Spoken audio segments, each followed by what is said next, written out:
ಇಂದು ಬೆಳ್ಳಂಬೆಳಗ್ಗೆ ಕರಾವಳಿಯಲ್ಲಿ ಗುಂಡಿನ ಸದ್ದು ಕೇಳಿದೆ. ಮಂಗಳೂರು ಹೊರವಲಯದ ಮುಲ್ಕಿ ಬಳಿ ರೌಡಿ ಶೀಟ್ ರಾಜ ಕೊಲೆ ಪ್ರಕರಣದ ಆರೋಪಿಗಳ ಮೇಲೆ ಪಣಂಬೂರು ಪೊಲೀಸರು ಫೈರಿಂಗ್ ಮಾಡಿದ್ದಾರೆ.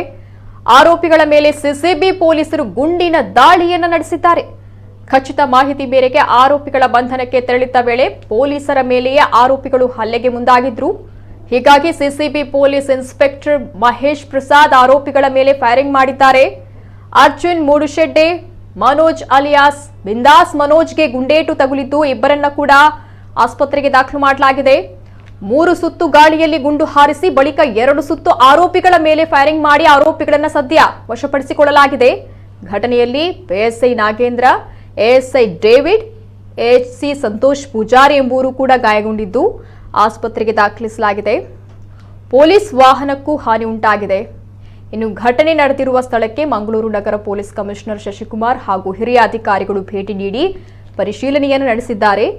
ಆರೋಪಿಗಳಿಬ್ಬರು ಪೊಲೀಸರಿಂದ ತಪ್ಪಿಸಿಕೊಳ್ಳುವ ಸಂದರ್ಭದಲ್ಲಿ ಈ ಕೃತ್ಯ ನಡೆದಿರುವುದಾಗಿ ಪೊಲೀಸ್ ಕಮಿಷನರ್ ಮಾಧ್ಯಮಗಳಿಗೆ ಹೇಳಿಕೆಯನ್ನು ನೀಡಿದ್ದಾರೆ.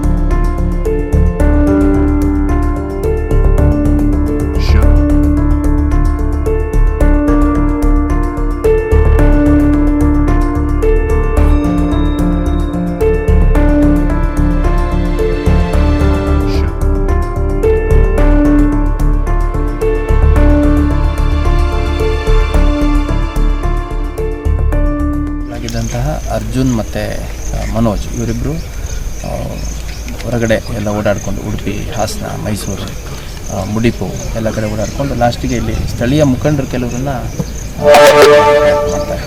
ನಾವು ನಮ್ಮ ಮನೆಯವ್ರಿಗೆಲ್ಲ ವಿಚಾರಣೆಗೊಳಪಡಿಸ್ತಿದ್ದಾರೆ ಮತ್ತು ನಮ್ಮ ಬೇರೆ ಅಸೋಸಿಯೇಟ್ಸ್ನೆಲ್ಲ ಇದು ಮಾಡ್ತಿದ್ದಾರೆ ಅಂತಂದು ಅದರ ಹಿನ್ನೆಲೆಯಲ್ಲಿ ಪಣಂಬೂರು ಪ್ರಿಮೈಸಸಲ್ಲಿ ಪಣಂಬೂರು ಸುತ್ತಮುತ್ತ ಅವ್ರನ್ನ ಇಬ್ಬರನ್ನ ನಿನ್ನೆ ಮಧ್ಯಾಹ್ನ ವಶಕ್ಕೆ ತಗೊಂಡು ವಿಚಾರಣೆಗೆ ಒಳಪಡಿಸಿದ್ರು. ಮತ್ತು ಇತರ ಪ್ರಮುಖ ಆರೋಪಿಗಳು ಯಾರಿದ್ದಾರೆ, ಒಂದು ಟೀಮ್ ಅವತ್ತು ವಾಚ್ ಮಾಡಿದಂಥವ್ರು ಮತ್ತು 4-5 ದಿನ ಏನು ಇವರು ಓಡಾಡ್ತಿದ್ರು ಆ ಸಂದರ್ಭದಲ್ಲಿ ಅಫೆನ್ಸ್ ಮಾಡಲಿಕ್ಕೆ ಪ್ಲ್ಯಾನ್ ಮಾಡಿದಂಥ ಉಳಿದ ಆರೋಪಿಗಳ ಸುಳಿವು ಈ ಭಾಗದಲ್ಲಿ ಇದೆ ಅನ್ನುವಂಥದ್ದು ಸ್ಪಷ್ಟವಾಗಿ ನಮಗೆ